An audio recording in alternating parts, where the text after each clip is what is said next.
नमस्कार, मैं Sandeep Tiwari. RPF constable 2025 की परीक्षा के लिए लगातार आपके लिए प्रैक्टिस प्रोग्राम है, जिसमें हम आपको परीक्षा से रिलेटेड जो परीक्षा अभी रिसेंटली चल रही है, उस पर आधारित सवालों को करा रहे हैं, जिससे उन सभी अभ्यर्थियों को हेल्प मिल सके जिन्हें आगे अभी पेपर देना है। हम अभी तक की परीक्षा पर ही आधारित यहाँ पर लेटेस्ट पैटर्न को देखते हुए, अभी की परीक्षाओं को ध्यान में रखते हुए हम सवालों का सिलेक्शन कर रहे हैं।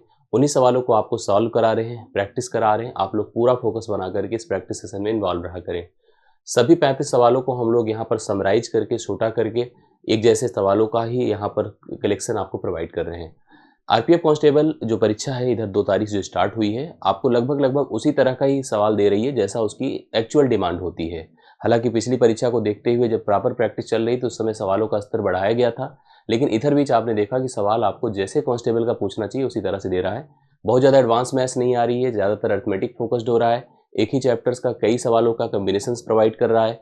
एडवांस में भी थोड़ा मोड़ा आपको जो है 2D और 3D के ही सवाल आपको देखने को मिल रहे हैं। तो आइए सभी लोग यहाँ पर एक-एक करके मेरे साथ सवालों को हल करिए, फोकस बनाइए। मैं आपको वादा करता हूँ कि आपकी परीक्षा की तैयारी के अंत तक, मतलब जब तक आपका पेपर फाइनल नहीं हो जाता है, तब तक मैं आपके साथ लगा रहूँगा, आपकी प्रैक्टिस में अपना इन्वॉल्वमेंट दिखाता रहूँगा। पहला सवाल आपके सामने देखिए श्रृंखला का है। इस तरह के श्रृंखला के सवाल पर फोकस अपना बनाइए। हर एक पैटर्न को इसको समझिए और सॉल्व करिए। जैसे आपके सामने देखिए क्या है, 12 है, 19 है, 26 है, 33 है। में 10वीं संख्या क्या होगी, मतलब इसके आगे हम बढ़ते चले जाएं तो 10th नंबर क्या होगा, इसके 10वें स्थान पर क्या होगा। 10th नंबर ये पूछ रहा है हम लोगों से। तो हम पहले पैटर्न फॉलो करते हैं कि नंबर है क्या। जैसे हमने देखा 12 7 19 से 7 जुड़ा है, फिर 19 7 26 से 7 जुड़ा है, 26 7 33 से 7 जुड़ा है। मतलब ये जो श्रेणी है, सीरीज है, उसको हम लोग एपी कहेंगे। करेक्ट है, एपी मतलब अरिथमेटिक सीरीज। और अरिथमेटिक सीरीज वही होती है, अरिथमेटिक सीरीज समांतर श्रेणी वही होती है जिसमें पदों का अंतर सेम रहता है। ऐसे में अगर कभी भी श्रेणी का हमें पहला पद ए कह दें, दूसरा पद ए प्लस डी होगा, तीसरा ए प्लस 2d होगा, ऐसे जो लास्ट nth टर्म होता है टी एन जिसको हम लोग कहते हैं, वह A plus N minus one into D होता है। जहाँ पर ए जो होता है फर्स्ट टर्म होता है, पहला पद होता है। एन तो आपको पदों की संख्या जो आप लोग सोच रहे हैं वही होगा। डी यहाँ पर सार्वंतर होता है, जो आपको यहाँ पर इस सवाल में 7 के रूप में दिख रहा है। इस सवाल में ए का मान आपको 12 दिख रहा है, डी का मान आपके पास 7 है, क्योंकि 7 ही डिफरेंस है प्रत्येक टर्म्स के बीच। एन कह रहा है 10th टर्म, अर्थात एन की जगह पर हमें 10th पुट करना है। तो सवाल में हमें अगर टी एन फाइन करना है, मतलब टी10 अर्थात 10वां पद फाइन करना है, ए की जगह लिख लीजिए 12 प्लस एन मतलब 10 minus one into D, D की जगह आप रखो 7। तो 12 लिखे प्लस 9 गुणे 7 कितना होता है 63। तो यहाँ पर 3 2 होता है 5, 6 कितना होता है 7, 75 होगा 10th टर्म। राइट सोल्यूशन यहाँ पर आपके सामने है, बी ऑप्शन है। आप सभी लोग नोट कर लें, कंफर्म कर लें। ये आपका सवाल आपका डन होता है। करेक्ट है। दूसरा सवाल देखिए, तपन रवि और त्रिषा तपन रवि और त्रिषा ने एक केक आपस में बांटा। ठीक है, तपन के पास इसका 1/4 भाग था, त्रिषा के पास इसका 2/3 भाग था, शेष रवि के पास था। रवि के पास केक का कितना भाग था, ये सवाल हमको दिया गया है। करेक्ट है। ऐसी सवाल जब ऐसे सवाल आते, बेसिकली फ्रैक्शन सवाल है, हम लोग इसको परसेंटेज पर भी डिस्ट्रीब्यूशंस के बेस पर ले जा सकते हैं, लेकिन हमें परसेंटेज पर जाने की जरूरत नहीं, ना तो किसी एक नंबर को यक्स या ऐसा कुछ मानने की नीड है। सिंपल ऐसे सवालों को आप ध्यान दिया करिए, जब डिस्ट्रीब्यूशन किसी भी मान का हो, फ्रैक्शंस में हो, भिन्नों में हो, तो उस हिसाब से आप लोग को हमेशा उस फ्रैक्शंस के प्रत्येक फ्रैक्शन के डिनोमिनेटर को देखना चाहिए। डिनोमिनेटर 3 है और 4 है, तो इस हिसाब से सेब जो हमारे पास केक की टोटल क्वांटिटी थी उसको आप लोग 12 मान लीजिए। 3 और 4 का ऐसा मान, ऐसा नंबर, ऐसा टर्म सोचिए जो एलसीएम के रूप में भी हो सकता है, जो उनसे कटने वाला हो सकता है। टोटल क्वांटिटी हमने 12 ले लिया।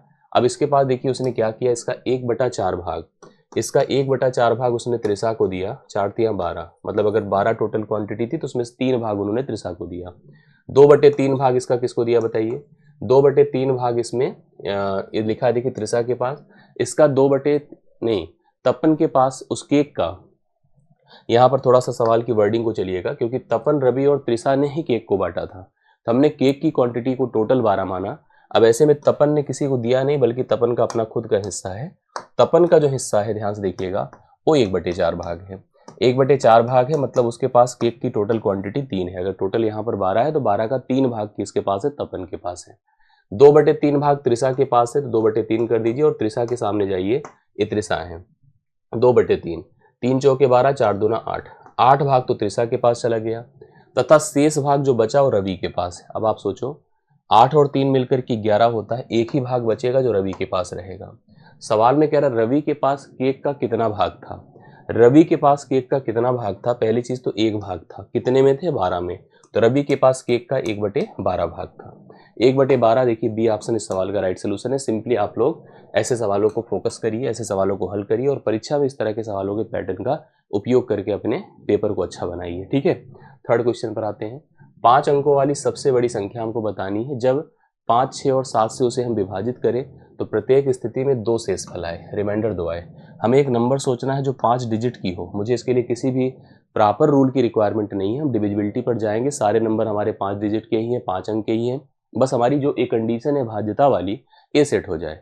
मतलब एक ऐसा नंबर ढूंढना है जिसको जब मैं 5 से भाग करूँ, 6 से भाग करूँ, 7 से भाग करूँ तो प्रत्येक दशा में जो शेषफल आए ना, रिमाइंडर आपका 2 आए। ऐसी केस में रिमाइंडर 2 आए। इसका मतलब आपको मैं बता दूं, यह जो नंबर n है ना, यह इन सभी से विभाजित होने वाला नंबर है, सभी से कटने वाला नंबर है, लेकिन उसमें 2 जोड़ा गया होगा। 2 जोड़कर हम एक ऐसी पोजीशन पर पहुंचे हैं जो नंबर जब 5 से भाग होगा, 6 से भाग होगा और 7 से भाग होगा तो जाकर के शेषफल 2 देगा। जैसे आप ऐसे सोचिए, शेषफल कब आता है? जैसे कोई एक नंबर सोचिए, मान लीजिए 15 है, 15 को मैं 5 से भाग करूँ, 5 या 15, कोई शेषफल नहीं। अब 15 में जितना जोड़ेंगे, मान लीजिए 3 जोड़ा तो 18 हुआ। तो अब 5 से भाग करिए तो किसको? 18 को, तो शेषफल 3 आया। मतलब भाज्यता वाले टर्म्स में जितना आप जोड़ देंगे, आगे बढ़ जाएंगे, वही आपका शेषफल कहलाता है। अब जैसे यहाँ पर ही था, 5 अंक की वह संख्या जो 5 से कटे, 6 से कटे, 7 से कटे, दिख रहा है। अगर हम इसमें 2 जोड़ दें तो हम कहाँ पहुँच गए? एक ऐसी पोजीशन पर पहुँच गए जो नंबर 5, 6, 6 तथा 7 से भाग देने पर प्रत्येक स्थिति में 2 शेषफल देगा। अब हमको यहाँ पर ऐसे सवाल को हल करने के लिए किसी रूल पर ट्रेडिशनली जाने की जरूरत नहीं है। हम जानते हैं जो नंबर है इसमें उन सभी तीनों संख्याओं से कटने के बाद 2 जुड़ा है, तो हम सब में 2 घटा दें, सब में 2 घटा दें। 2 घटते ही देखिए कितना होगा? 99956 होगा। इधर देखिए 99970 होगा, यहाँ पर 99856 होगा, यहाँ पर 99960 होगा। करेक्ट है, 99960 होगा। अब ऐसी स्थिति में हम लोग को यहाँ पर ये देखना है कि कौन नंबर 5 से कटेगा, कौन नंबर 6 से कटेगा और कौन नंबर 7 से कटेगा। तीनों से कटने वाला नंबर, पहली चीज़ तो मैं आपको बता दूं, किसी संख्या को अगर 5 से कटना होता है तो उसके एंड में या तो 0 होता है या तो 5 होता है। समझ रहे हैं? तो यहाँ पर ना ए पॉसिबिलिटी पर जाएगा ना ए पॉसिबिलिटी पर जाएगा। यही 2 लोग हैं जो कि किससे कटेंगे बताइए? 5 से कट जाएंगे। अब 6 से कटने का मतलब उस संख्या को 3 से भी कटना होगा, 2 से। अब 0 अगर अंत में है तो 2 से तो हमें चेक करने की जरूरत नहीं, क्योंकि 2 से तो कट रहा है। 3 की भाज्यता और चेक करिए, कौन सा नंबर ऐसा जो 3 से कट रहा है? 3 से कटने का मतलब उसके सभी अंकों का जोड़ 3 से कटे। जब मैंने इसको देखा, ए कटा, ए कटा, ए कटा, बट ए नहीं कटेगा, इसलिए इसको भी खत्म कर दीजिए। ले देकर ए पॉसिबिलिटी, ए नंबर बना, ये पक्का अब 6 से कट ही गया है। हाँ, 5 से कट चुका है ऑलरेडी, 7 से भी कटेगा। 7 से कटने के बाद अब यह तीनों से कट तो जाएगा, बट हमारा जो रिजल्ट है, नंबर है, वो ए है। अब ये हम 99962 है, जिसको जब मैं 5 से भाग करूंगा तो भी 2 शेषफल आएगा, 6 से करने पर भी 2 आएगा और 7 से भी भाग करने पर इसका शेषफल कितना आएगा? 2 ही आएगा। तो डी ऑप्शन इस सवाल के लिए आप लोग लगाइए, करेक्ट आंसर है, करेक्ट सोल्यूशन है। ये हो गया आपका तीसरा सम। ठीक है, चौथे पर आ जाइए। चौथा नंबर देखिए क्या है। मॉरिस क्या करता है? भोजन पर अपनी आय का 25% खर्च करता है। जितना वह कमाता है वह अपनी आय का 25% खाने में खर्च करता है। उसे 1000 रुपये की वेतन वृद्धि मिली। 1000 रुपये उसको ज़्यादा मिला, मतलब कमाई उसकी बढ़ी, 1000 रुपये उसकी कंपनी ने उसको बढ़ा दिया, लेकिन उसने खाद्य वस्तुओं पर अपना खर्च नहीं बढ़ाया। जितना पहले खर्च करता था 25%, वही अब भी खर्च करने का निर्णय लिया। उसने कहा भले पैसा बचा है, बढ़ा है, हम उसको बचा लेंगे, लेकिन फालतू का खर्च नहीं करेंगे। जितना पहले खाते थे उतना ही अब भी खाएंगे, उतने ही पैसे का। जिससे भोजन पर उसका खर्च गिर कर निश्चित तौर पर, भाई पहले का डेटा कम था तो कम डेटा पर वह डेटा जो वैल्यू उसकी थी खाने पर वह 25% आती थी। अब ये जो 1000 का डिफरेंस आया, इसकी वजह से जो चेंज हुआ वो 20% का हो गया। उसकी प्रारंभिक आय थी, अब आपको देखना है ऐसे, पहले का व्यय क्या था? 25% था। ध्यान से देखिए, क्लियर होगा। पहले की जो इनकम थी उसकी कितनी थी? 25% थी। इनकम नहीं, पहले का जो उसका खर्च था 25% था। अभी खर्च कितना हो गया? 20%। यही डेटा, सेम वैल्यू, कोई परिवर्तन नहीं आया। 20% क्यों हो गया? क्योंकि हमने जो है, क्या ध्यान समझिएगा, हमने देखा कि उसकी आय को हमने 1000 बढ़ाया, उसकी आय को 1000 बढ़ाया। इस 1000 की वजह से, भाई जैसे अगर हमारे पास कोई एक आंकड़ा यन था, ठीक है, यन था, तो यन का ये 25% था। अब इस यन को हमने क्या कर दिया? यन प्लस 1000 कर दिया। मैंने अब देखा कि जो इसका 25% था वही इसका 20% है। यही तो स्थिति हो गई ना। अगर हम इसको थोड़ा सा स्टेटमेंट वाइज भी लेकर चले, बाकी हम ऐसे रियलिटी में भी आपको बता दें, हमने कहा कि जो इसका 25% है, किसका 25% जो इस यन का है, वही 20% है किसका बताइए, यन प्लस 1000 का, यन प्लस 1000 का। थोड़ा सा और हल कर लीजिए इसको एक लेवल पर जा करके। हमने कहा इसको हम लिखते हैं 25% ही लिखते हैं किसका, यन का, और यहाँ पर क्या होगा 20% क्या होगा, यन का, और साथ साथ अगर हम 20% करते हैं 1000 का तो बोलिए कितना होगा, 200 होगा। कितना होगा, 200। इसको उधर लेकर जाएं तो कितना होगा, 5% होगा। 5% का मान कितना हो गया, 200 हो गया। अब हमको निकालना क्या है, उसका वेतन। वेतन तो 100% होता है कम्प्लीटली, तो 100% का मान बताएं क्या होगा। 5 से डिवाइड करिए, 5 चौके 20, 40 हो गया। 40 को 100 से गुणा कर दीजिए तो उसका रियल वेतन जो था वो 4000 था। कितना था, 4000। देखिए ऑप्शन नंबर डी। अरे हम ये कह रहे थे कि हम डायरेक्ट भी सोच सकते थे, कैसे, अब आप खुद ही समझो कि 25% से कितना हो रहा है, 20%।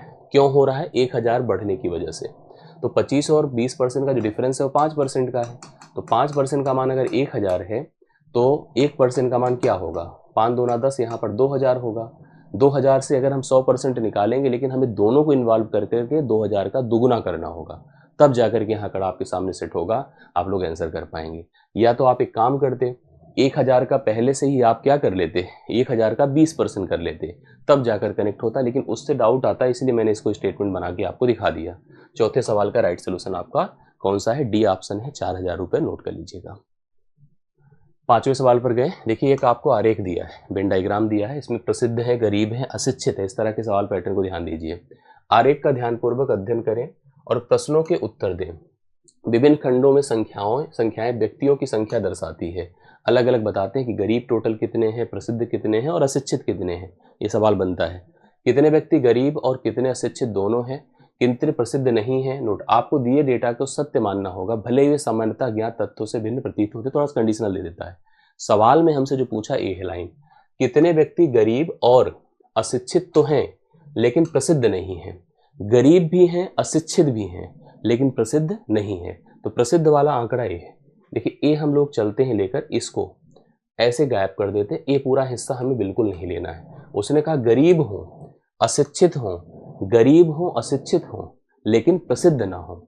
यहाँ पर एक बात और भी होता है कि क्या, जैसे एक होता है ना, गरीब हो या अशिक्षित हो या दोनों हो, तब बात दूसरी होती, तब ये तीनों लेना पड़ता। लेकिन हमसे कहा गरीब हो और अशिक्षित दोनों हैं, और लिखा है, देखिए पढ़िए, लेकिन प्रसिद्ध नहीं है, तो आंकड़ा होगा 5। ये 5 वो लोग हैं जो गरीब की भी श्रेणी में आते हैं और अशिक्षित की भी श्रेणी में आते हैं। डायग्राम इसी आधार पर बनाया जाता है। जैसे अगर हमको यहाँ पर उत्तर में 5 लिखना है, अब अगर मान लो यही सवाल हमसे पूछता कि केवल कितने लोग ऐसे जो केवल गरीब हैं, तो केवल गरीब हैं 30 लोग, केवल अशिक्षित हैं 40 लोग, केवल प्रसिद्ध हैं 20 लोग। कितने लोग ऐसे हैं जो प्रसिद्ध और गरीब दोनों हैं, ये वाला जो वैल्यू होगी वो प्रसिद्ध और गरीब दोनों की हो गई। कितने लोग ऐसे हैं जो अशिक्षित और प्रसिद्ध दोनों हैं, ये वाला आंकड़ा अशिक्षित और प्रसिद्ध दोनों हैं।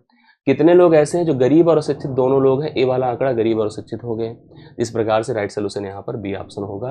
आप सभी लोग नोट कर लें, 5वां सवाल आपका डन होता है। बढ़िया सवाल था, इस पर भी आपको ध्यान रखना चाहिए क्योंकि ऐसे सवाल भी परीक्षा में बनते हैं। अब देखिए हम लोग आ रहे हैं छठे सवाल पर। एक बहुत बढ़िया सवाल है, आप लोग इसको पढ़िए और देख करके इसका आंसर करिए।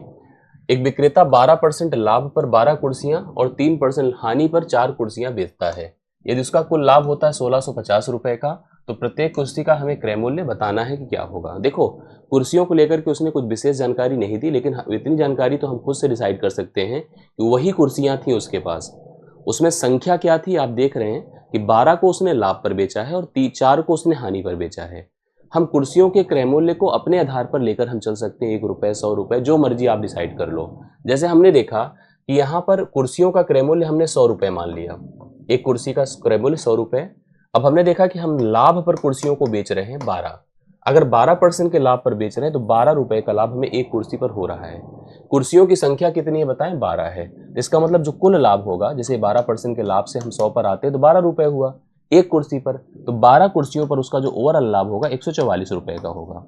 बट दूसरी तरफ उसे 4 कुर्सियां और बेचनी है जिस पर उसे हानि हो रही है। वो हानि कितने की हो रही है, 3% की। 3% की हानि मतलब 100 का 3% 3 होता है। कुर्सियों की संख्या कितनी है, 4 है, तो उसे 12 रुपए की हानि होगी। अब यहाँ से हमको 144 से, क्योंकि इतना तो हमको प्रॉफिट में अर्न हुआ है, इतना हमारा चला गया, ये चीज अगर जब डिफरेंस में आएगा तो 132 रुपए आएगा। 132 रुपए का यहाँ पर लाभ हो रहा है अपने को ओवरऑल। अब इस 132 की तुलना हम किससे कर दें, जबकि रियलिटी में देखो लाभ कितने का हो रहा है, 1650 का। तो हम 132 की तुलना कर देते हैं 1650 से, और हमको कुर्सी का क्रय मूल्य निकालना है जो कि 100 है।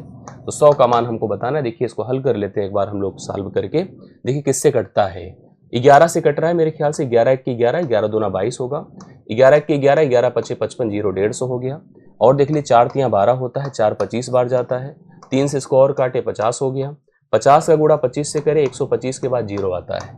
1250 रुपए यहाँ पर प्रत्येक कुर्सी का क्रय मूल्य होगा, जो ऑप्शन नंबर आपको बी में दिया है। बढ़िया सवाल था और बढ़िया इसका सोल्यूशन भी। आप ध्यान से देखेंगे तो क्लियर हो जाएगा और कोई दिक्कत इस सवाल पर आपको नहीं मिलने वाली है। अगला सवाल देखिएगा 7वां नंबर। 7वें नंबर देखिए क्या कह रहा है, किसी विद्यालय में लड़कों और लड़कियों की संख्या का अनुपात 5:7 है। मतलब बॉयज हैं गर्ल्स हैं, उनका रेशियो 5:7 है। सत्र के दौरान 8 और लड़कों का दाखिला होता है, मतलब 8 लड़के शामिल होते हैं। उसके बाद लड़कियों और लड़कों की संख्या का अनुपात 1:1 हो गया। भाई बराबर ही बराबर है, तो इसमें सीक्वेंस को थोड़ा ध्यान देना पड़ता है। अगर ये कम ज्यादा की बात होती तब सोचते कि लड़के पहले हैं कि लड़कियां बाद में पहले हैं। तो प्रारंभ में लड़कों और लड़कियों की संख्या के बीच कितना अंतर था हमको बताना है। देखिए ये बॉयज थे, गर्ल्स थे। यहाँ पर लड़कों और लड़कियों की संख्या में 5:7 का अनुपात है, करेक्ट है। अब यहाँ से संख्या की बात देखिए, परिवर्तन कैसे हो रहा है। इस दौरान होता क्या है, सत्र के दौरान 8 और लड़कों का दाखिला हो जाता है। 8 और लड़कों का दाखिला हो जाता है। लड़कियों की संख्या में कोई परिवर्तन नहीं होता है। यह रेशियो देखिए 1:1 हो गया। एक चीज आपको जैसे सवाल में कहा है कि जो परिवर्तन हो रहा है लड़कों की संख्या में हो रहा है, लड़कियों में नहीं हो रहा है। लड़कियां जो थी वही रहनी चाहिए। देखिए यहाँ पर परिवर्तन तो आया ना। यहाँ पर देखो जो 1:1 दिया है, शुरू में लड़की बोला है फिर लड़का बोला है, लेकिन बात वही है। अनुपाती पद तो हम चेंज नहीं कर रहे हैं, इसलिए लड़कियां और लड़का मतलब जो है हम सीक्वेंस में इसको सेट कर सकते हैं। जो परिवर्तन आप कर रहे हैं बॉयज को बढ़ा रहे हैं, गर्ल्स को नहीं बढ़ा रहे हैं। इसलिए हमको क्या करना पड़ेगा, गर्ल्स की संख्या को सेम रखना होगा। सेम कैसे रखेंगे, ध्यान से सुनिएगा।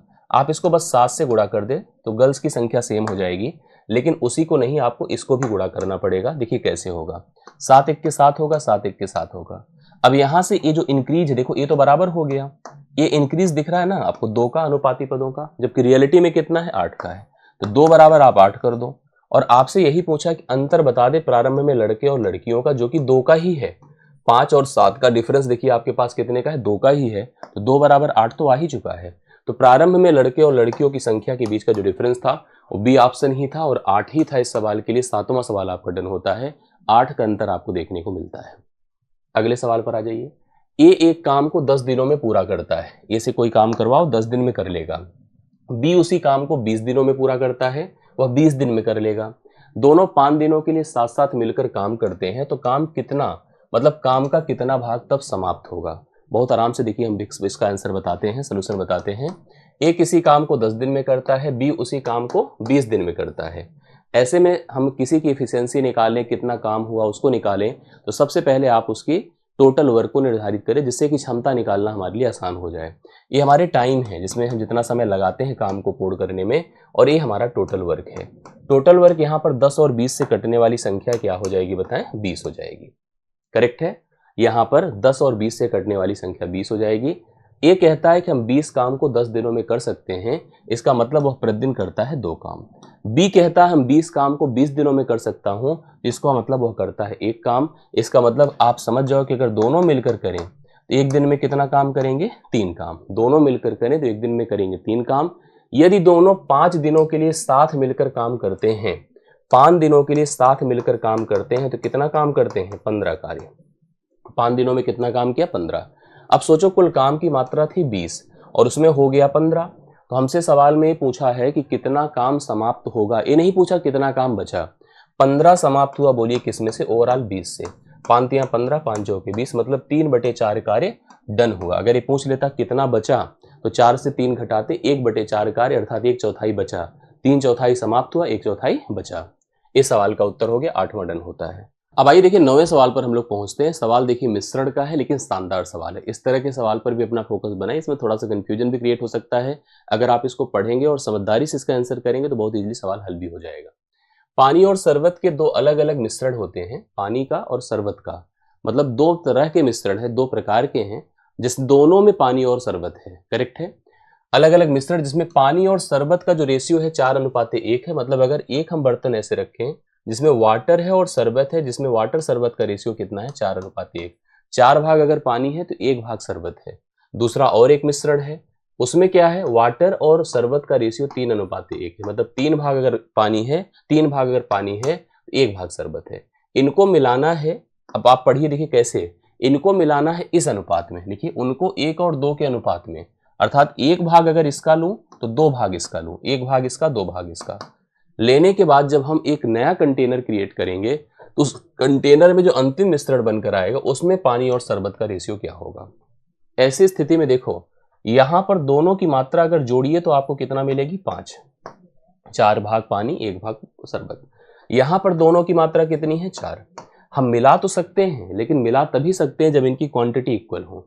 मतलब ऐसे देखिएगा, ये वाटर है और ये शरबत है, इसका जो रेशियो है 4 और 1 का अनुपात है। दूसरी तरफ हमारे पास जो दूसरा कंटेनर है उसमें 3 और 1 का अनुपात है। दोनों की मात्राएं देखिए कम ज़्यादा हैं। मतलब इसमें 5 की क्वांटिटी है, इसमें 4 की क्वांटिटी है। तो आपको सबसे पहले क्वांटिटी सेम करनी होती है, इक्वल। कैसे होगी, आप इसको 4 से गुणा कर दें और इसको किससे कर दें, 5 से। अब देखिए बराबर हो जाए। कैसे, यहाँ जो नया रेशियो बनेगा 4 चौके 16 और 4 1 के 4 का बनेगा। इसमें 5 तियां 15 और 5 1 के 5 का बनेगा। ये हो गया इनका रेशियो मतलब यहाँ पर कंजम्पशन। अब इसके बाद होता क्या है, इसने जैसे हमसे कहा इसका तो मुझे एक ही भाग लेना है, लेकिन इसका कितना भाग लेना है, 2 भाग लेना है। चलिए, उसका 1 भाग का मतलब 16 और 4 ही रहेगा, जबकि इसके 2 भाग का मतलब 15 दूना 30 होगा और 2 पंचे 10 होगा। मिला दीजिए तो 46 हो गया ये, और मिला दीजिए तो आपका 15 14 हो गया। अब 46 14 को थोड़ा सरल कर दीजिए, 2 से डिवाइड करिए 23 बार होगा और 2 से डिवाइड करिए 7 बार होगा। 23 और 7 का रेशियो बनकर आएगा, जो बी ऑप्शन में आपके पास अवेलेबल है। इस 9वें सवाल का राइट सोल्यूशन होता है, जो आप लोग अच्छे से नोट कर सकते हैं। बढ़िया सवाल है, बढ़िया से इसका प्रिपरेशन आप कर लीजिए। 10वें सवाल पर मैं आपको लेके चलता हूँ। एक व्यापारी 35% लाभ पर आटा बेचने का दावा करता है। कहता है भैया हम व्यापार करते हैं, हमको 35% का फायदा दो, ग्राहक से कहता है। लेकिन वो बेईमान भी है, उसके मन में दिल में बेईमानी बसी है।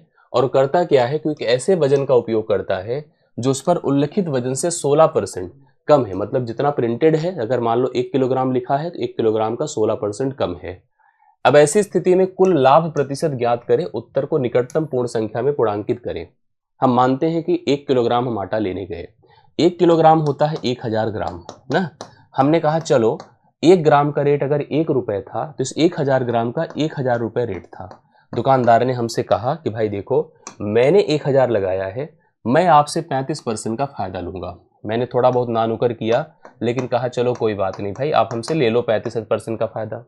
35% का मतलब 1000 का 35% कितना होगा पता है, 350 ग्राम होगा। 350, 35/100 गुणे 1000 करिए, 350 ग्राम होगा। मतलब हम उसको 1000 की जगह पर 1350 रुपए देंगे। दे दिया। देने के बाद जब मैंने आके चेक किया तो उसने हमें जो आटा दिया था और 16% कम दिया था। 1000 पर 16% अगर हम निकाल दें तो 160 निकलेगा। यहाँ पर 840 ग्राम ही उसने हमको सामान दिया है। 840 का रेट 840 ही रुपए रहा होगा, ये तो ग्राम है, और ये 840 रुपए ही था। मतलब 840 रुपए वाला आटा 1000 रुपया बता करके हमसे 1350 रुपए ले रहा है। अब आप सुनिए कि आपको फायदा कितने का हुआ, उसको फायदा, हमको क्या फायदा होगा। 84 से 35 मतलब 16 और 35 जुड़ करके 35 10 51 होगा।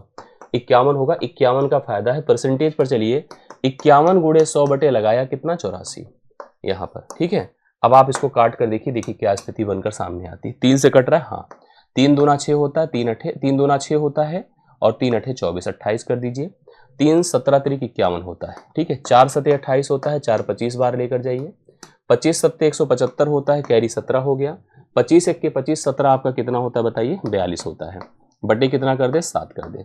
7 छंगे 42 होता है, आप शून्य कर दे। आप यहाँ पर 7 सते 49 मतलब 60 पॉइंट समथिंग करके जाएगा। अब आपके मन में डाउट आएगा कि हम इसको 60 लिखें कि 61 लिखें, क्योंकि यह दशमलव के बाद की वैल्यू 5 से बड़ी है, इसलिए यहाँ पर आपको 61 लेना होगा। देखिए क्लोजेस्ट नंबर यहाँ पर 60 भी दिया है।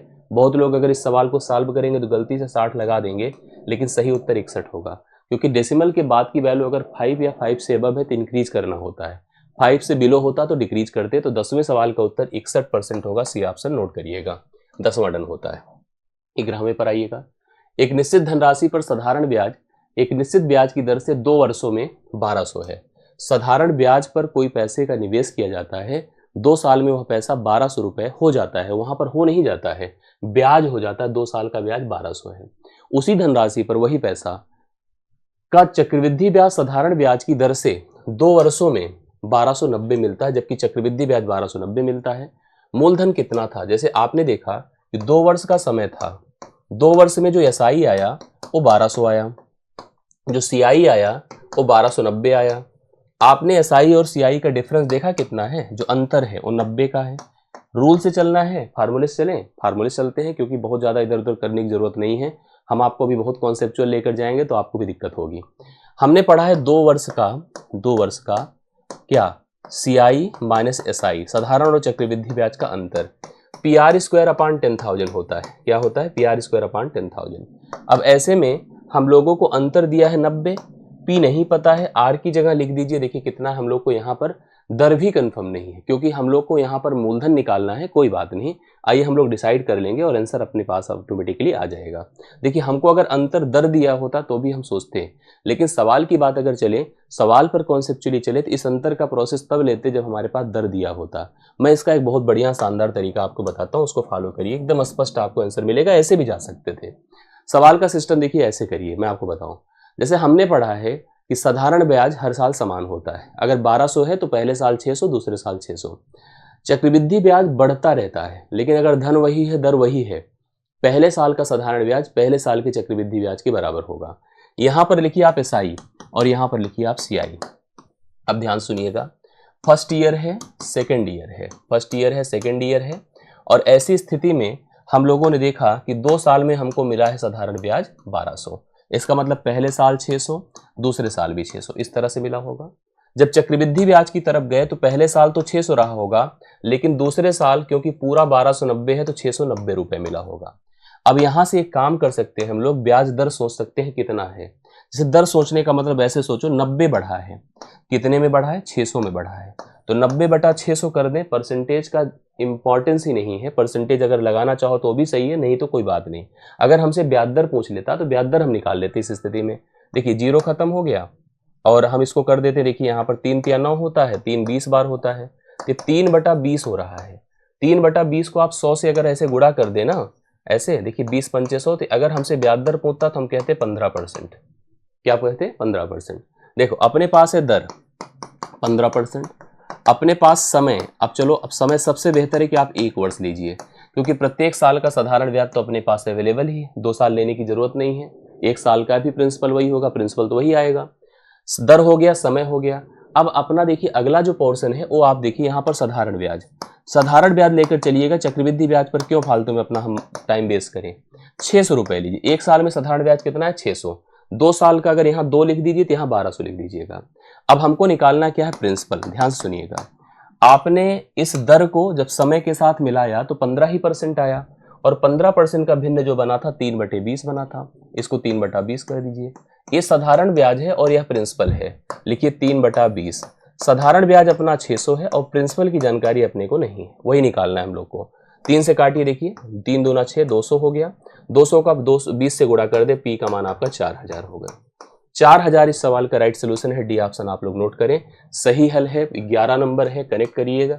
आंसर आपके सामने है, ठीक है, एकदम बिल्कुल स्पष्ट आंसर आपके सामने है। आगे बढ़िएगा। अर्जुन को धारा की दिशा में 40 किलोमीटर तैरने के लिए 5 घंटे लगते हैं। धारा की दिशा में जब वो तैरता है तो 40 किलोमीटर तैरता है, 5 घंटा लगता है, जबकि धारा के विरुद्ध दिशा में 24 सेंटीमीटर नहीं 24 किलोमीटर होगा। 24 किलोमीटर तैरने के लिए केवल 2 घंटे लगता है। जब वह धारा की दिशा में जाता है, धारा की दिशा मतलब along the flow of water, जहां पर व्यक्ति की गति अर्जुन और धारा की गति जुड़ जाती है, मतलब अनुकूल चाल होती है। अनुकूल चाल हमेशा नाव की चाल या व्यक्ति की चाल, तैराक की चाल में धारा की चाल जुड़कर बनती है, और प्रतिकूल चाल में क्या होता है? नाव की चाल, तैराक की चाल में धारा की चाल घटकर आता है। जब उसने धारा की दिशा में ट्रेवल किया तो 40 किलोमीटर की दूरी को 5 घंटे में तय किया, तो उसकी जो चाल थी 8 किलोमीटर प्रति घंटे थी। ये अनुकूल चाल है, जिसमें उसकी एक्चुअल चाल जो स्टिल वाटर में मतलब शांत जल में तैरता है, वो उसकी एक्चुअल स्पीड में धारा की चाल जुड़ी हुई है। दूसरी तरफ उसने जब पानी के विरोध मतलब धारा के विरोध में यात्रा करा तो 24 किलोमीटर को तैरने में केवल 2 घंटे लगता है। अब यहाँ पर उसकी स्पीड हो गई 12 किलोमीटर प्रति घंटा। मैं आपको बता दूं, जो सवाल लिखा गया है, सवाल गलत प्रश्न किया गया है। दरअसल धारा की दिशा, जो यहाँ पर धारा की दिशा है, धारा की विपरीत दिशा होगी। धारा की क्या होगी? विपरीत दिशा होगी। जबकि जो विरुद्ध लिखा है वो धारा की दिशा होगी।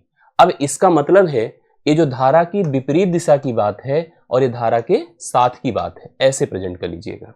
ठीक है। अब आपसे पूछा स्थिर जल में उसकी गति हमको बतानी है। शांत जल में, जैसे मैं आपको बता दूं, अगर आपको अनुकूल चाल और प्रतिकूल चाल दिया है और शांत जल में नाव की चाल अगर पूछ रहा है, व्यक्ति की चाल पूछ रहा है, तो u प्लस बी बाई 2 कर दीजिए।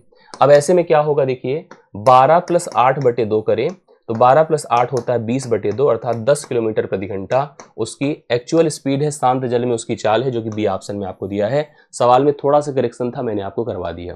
अगर यहीं पर हमसे धारा की चाल पूछ लेता तो हम क्या करते पता है? दोनों का डिफरेंस 12 में से 8 घटाते 4 आता, 4/2 करते 2 किलोमीटर प्रति घंटा उसकी नाव की धारा की चाल बन जाती। तो सवाल में थोड़ा सा अपडेट था, आप लोग उसको चेंज कर लीजिएगा, नहीं तो गलत हो जाता। ऐसे में अगर हमको सवाल एग्जाम में मिल गया तो जनरल मार्किंग में आप जाते हैं। करेक्ट है। चलो आइए देखते हैं हम लोग 13th नंबर, जो एक शानदार सा सवाल है, समचतुर्भुज को लेकर के है। 2D 3D फिगर में समचतुर्भुज की बड़ी इंपॉर्टेंस है। समचतुर्भुज है, सर्कल है, ट्रायंगल है। हालांकि आयत से, वर्ग से भी सवाल आपको देखने को मिल सकता है, लेकिन अगर चतुर्भुज में हम किसी फिगर को प्रायोरिटी देते हैं तो सबसे ज्यादा समचतुर्भुज को देते हैं। समचतुर्भुज देखिए एक ऐसा फिगर होता है, थोड़ी सी जानकारी इसके बारे में रखिए तब सवाल को पढ़ते हैं। सभी भुजाएं बराबर होती हैं, विकर्ण एक दूसरे को समकोण पर समद्विभाजित करते हैं। समद्विभाजित का मतलब ये जो मैंने अभी बना के दिया है। अगर एक समचतुर्भुज है ABCD और इसके जो विकर्ण है, मान लो अगर हम इस विकर्ण को x कह रहे हैं, इस विकर्ण को हम y कह रहे हैं, और प्रत्येक भुजा अगर A है तो सभी जगहों पर A ही रहेगा, A ही रहेगा, A ही रहेगा। एरिया के बारे में जान ले, 1/2 D1 इंटू D2 होता है। विकर्णों का प्रोडक्ट का आधा एरिया होता है। अगर विकर्ण को XY माना है तो x इंटू y कर दीजिए। अब सवाल पढ़िए, इसकी एक भुजा 41 है तो सभी भुजा 41 होंगी, इसमें कोई डाउट नहीं है। इसका क्षेत्रफल आपको 720 दिया, ये भी हमको अच्छा लग रहा है देखने पर। अब सवाल पर चलिए, देखिए कह क्या रहा है, इसके विकर्णों की लंबाई का योग पूछ रहा है, मतलब x प्लस वाई पूछ रहा है। अब x प्लस वाई देखो क्या होगा, आइए समझते हैं, ध्यान देते हैं और जानते हैं कि सिस्टम क्या होगा इसका। करेक्ट है, मेरी बात को सुनिएगा। अगर हमको एरिया का मान पता है 1/2 x इंटू वाई होगा, एरिया की जगह 720 कर दें, 1/2 गुणे XY होगा, अर्थात XY का मान 2 से गुणा करिए 1440 होगा। करेक्ट है। दूसरी तरफ हम चलते हैं, अगर हम एक समकोण त्रिभुज की तरह यहां से यहां तक कंसीडर करते हैं, ये 90 है, 90 के सामने की भुजाई 11 है, यह x मतलब अगर इसको आपने x माना तो x/2 है या y/2 है। हालांकि हम ओरल भी आंसर कर सकते हैं, लेकिन फिर भी आप लोग ध्यान से देखिएगा, आंसर आ जाएगा। इसको हम x/2 कहें और इसे हम y/2 कहें। हम सब जानते हैं पाइथागोरस का नियम कि समकोण अगर त्रिभुज है तो कर्ण का वर्ग शेष दोनों भुजाओं के वर्गों के योग के बराबर होता है। उस नियम से हम लिख सकते हैं x² प्लस y² बराबर 41 का वर्ग जो होगा 1681 होगा।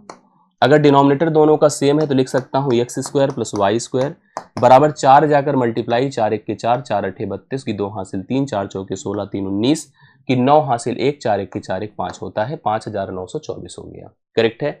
फिर से एक बार चेक कर लीजिए, कोई गलती की गुंजाइश ना रह जाए। 1681 को हम 4 से गुणा कर रहे हैं, 4 1 के 4, 4 8 32 की 2 हासिल 3, 4 छंगे 24 होता है, 4 चौके 16 नहीं होता, 4 छंगे 24 होता है, 24 3 27 की 7 हासिल 2, 4 1 के 4 2 कितना होता है बताइए, 6 होता है। डाउट आता है जब सवाल में टर्म्स इधर उधर होते हैं तो डाउट अपने आप आ जाता है टर्म्स को देख करके। x² प्लस y² है और साथ साथ अपने पास xy है।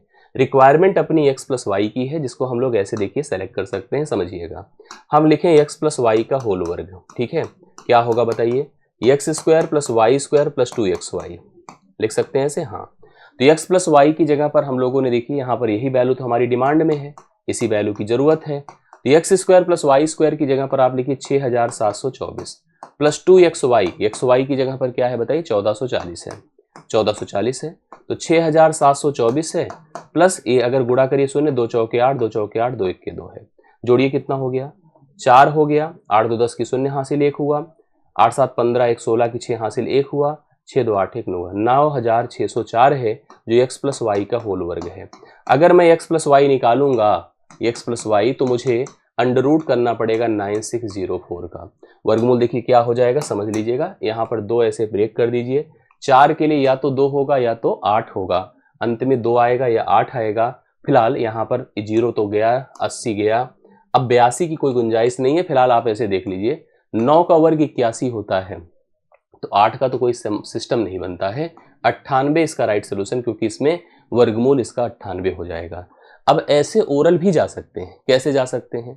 जो विकर्ण है, क्योंकि विकर्णों की लंबाई का योग ही पूछ रहा है, हमें एक भुजा दिया है, हमसे कह रहा है कि यहाँ पर विकर्णों के रिलेशंस की बात, दो ऐसे टर्म्स जिनका प्रोडक्ट 1440 हो, दो ऐसे टर्म्स जिनका प्रोडक्ट 1440 हो, उन्हीं टर्म्सों का योग पूछ रहा है। उन्हीं टर्म्स का योग पूछ रहा है, तो आप उन टर्म्स के बारे में प्लान कर सकते हैं। उन टर्म्स के साथ साथ यहाँ पर पाइथागोरियन ट्रिपलेट पर जा सकते हैं। अगर हम 41 को कनेक्ट करें तो पाइथागोरियन ट्रिपलेट, देखो मैं आपको बता दूं क्या हो जाएगा। एक हो जाएगा, आपको मैं बता देता हूं, यहाँ पर एक हो जाएगा 40 और एक हो जाएगा 7। समझ रहे हैं? यहाँ पर क्या हो जाएगा, एक हो जाएगा 40, 40 का मतलब 16, 100 और 81 का मतलब 9, सॉरी, एक हो जाएगा 9। 40 और अगर 9 ले लेते हैं तो 40 का वर्ग 1600 होता है और 9 का वर्ग 81 होता है और 41 का वर्ग 1681 होता है। और सबसे अच्छी बात, 40 का 9 से अगर हम जोड़ करते हैं, मतलब ये तो आधा आधा है ना पार्टी वाला, इसके बाद जब डबल करेंगे तो कितना हो जाएगा, 80 और 9 9 18, 18 और 80 मिलकर के 98 होगा कि नहीं होगा। पाइथागोरियन ट्रिपलेट जिसको अप्रोच क्लियर है उसे दिक्कत ही नहीं है, आराम से बता सकता है आंसर को। बाकी इतना तामझाम करने की जरूरत तब नहीं होती है। अब अगले सवाल पर आ जाइए, 14 नंबर। ध्यान से देखिएगा, समझिए और करिए। एक ठोस की घन की भुजा की लंबाई 7 सेंटीमीटर, ठोस घन की भुजा की लंबाई 7 सेंटीमीटर है। इसमें एक 7 सेंटीमीटर ऊंची और 3 सेंटीमीटर त्रिज्या वाली एक शंक्वाकार आकृति काटकर निकाली जाती है। शेष बचे ठोस का आयतन ज्ञात करें। सिंपल सवाल हो गया। हमारे पास एक घन रहा होगा, घन में से शंकु निकाला जा रहा है काट करके। तो सिंपल सी बात है कि आप कोण के आयतन से, मतलब घन का आयतन माइनस क्या कर दे बताइए, शंकु का आयतन। बस फार्मूला अगर कंफर्म है तो आपको इस सवाल का उत्तर देने में कोई रोक नहीं सकता है। सही उत्तर आप देकर आएंगे। घन की प्रत्येक भुजा 7 है तो घन का आयतन भुजा का क्यूब होता है, 7 का क्यूब कर दीजिए। शंकु का आयतन 1/3 पाई आर स्क्वायर, आर मतलब त्रिज्या देखो 3 का वर्ग है, और ऊंचाई आपको कितना दी है, 7 दिया है। ये आप लोग रख लीजिए, आंसर हो जाएगा। ये 7 का क्यूब 343 होता है, ये भी जानते हैं आप। 1/3 कर दो, 22/7 कर दो, 3 का वर्ग 9 होता है, गुणे 7 तो दिख ही रहा है, 7 7 से गया, 3 3 9 होता है, 22 3 66 हो, 344 से आप 66 घटा दें, 14 से 6 8 होता है, ठीक है, 13 से 6 7 होता है, और यहाँ पर 2 होता है, 278। 278 एक बार फिर से देख लीजिए, 14 से 6 8 होता है, 343 होगा, 44 जो मैंने लिखा यहाँ गलत है, 343 होगा, 43 यहाँ से घटेगा, तभी देखिए उत्तर सेट हो जाएगा। 13 से 6 7 होगा, और इसके बाद फिर आपने देखा 13 से 6 7 हो गया, 13 से 6 7 हो गया, और 277 इस सवाल का राइट सोल्यूशन हो गया। आप सभी लोग उतार लें, कंफर्म कर लें, 14 नंबर आपका डन होता है। 15 पर आ जाइए। डीआई का सवाल है, पढ़ते रहिए, इस तरह की डीआई के सवाल बिल्कुल फोकस रखिएगा। दिया गया पाई चार्ट तिमाहियों में एक कंपनी की बिक्री का डेटा प्रतिशत में दर्शाता है। पाई चार्ट जो बना के दिया है वो बिक्री को दर्शा रहा है, लेकिन तिमाही में कह रहा है कि दिए गए पाई चार्ट का अध्ययन करें और निम्नलिखित प्रश्न का उत्तर दें। यदि एक वर्ष में कुल उत्पादन 4200 वर्ग इकाई है तो दूसरी और चौथी तिमाही में बिक्री का अंतर हमको बताना है। क्वार्टर्स अलग अलग कलर्स के अकॉर्डिंग दिए हैं। फर्स्ट क्वार्टर है, ये सेकेंड क्वार्टर है, ये थर्ड क्वार्टर है, हाँ पूरे साल के क्वार्टर्स की बात करें, ये फोर्थ क्वार्टर है। सवाल में कह रहा है पूरे एक वर्ष में 4200 इकाई उसका कुल उत्पादन है, दूसरी और चौथी तिमाही में बिक्री का अंतर हमको बताना है। दूसरी और चौथी सेकेंड एंड फोर्थ डिफरेंस है केवल 5% का, तो 5% किसका करना है बताइए, 4200 का।